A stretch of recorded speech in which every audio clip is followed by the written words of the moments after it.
plan to head down south for spring break. The question on the minds of many travelers and parents is it safe to go to Mexico right now?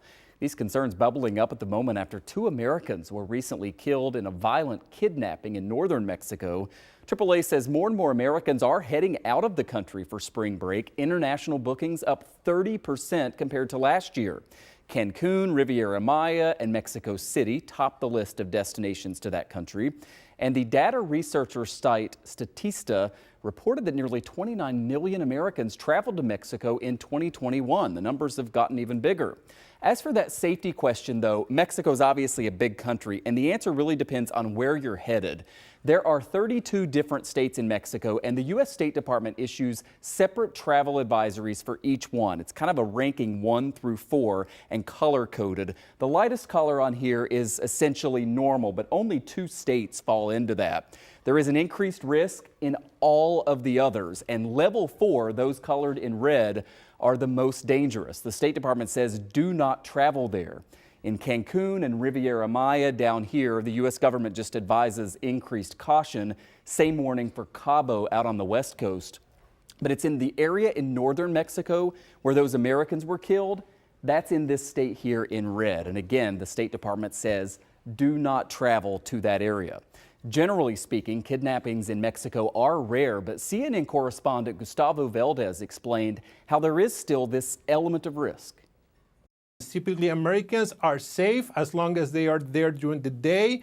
Typically, the criminal organizations don't want to get into this kind of publicity, but the danger is always there. That's why it is the State Department has the alert to be careful when you cross into Mexico, especially in this part of the country.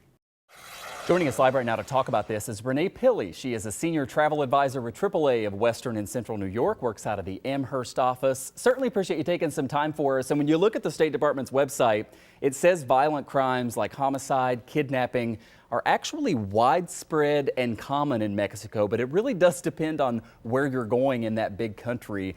How are you talking to your customers and people who are planning on going there?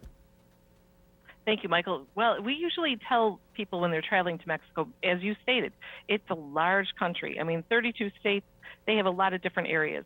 The most popular areas that our folks are traveling to are not in those central crime areas. But we always tell people to travel cautiously. I mean, use your good sense and knowledge. I've always told spring break travelers, no matter where you're traveling, if the hairs on the back of your neck start standing up and you start feeling like something's not right, walk away. You don't owe anything to anybody. But most importantly, don't flash around cash. Be aware of your surroundings as always, and follow your good sense and good mind. Yeah, great advice for sure. We've been talking recently about this increased risk in and around Cancun, dealing with taxis because they legalized Ubers and Lyfts and these ride-sharing services. That's sort of a separate issue from what we're talking about here, but also something that people are considering right now. Yes. Well, most packages that we book with AAA, when we book them to a resort, include transportation to and from the resort.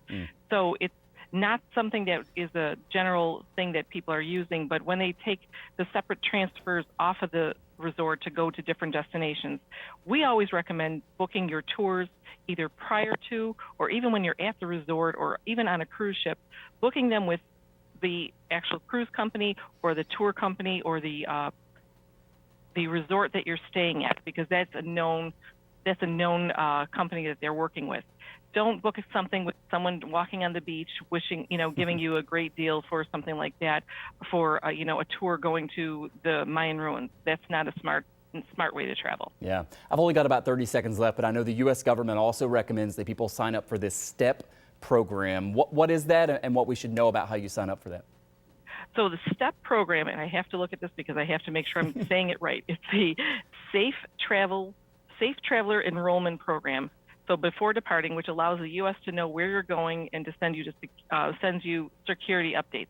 So it's going to send you an update if there's an alert of a crime or something that happened in the area. It's going to give you any kind of safety precautions and things just to keep you more aware. And it also lets them know where you're at as a U.S. citizen, so that way they can keep track of us.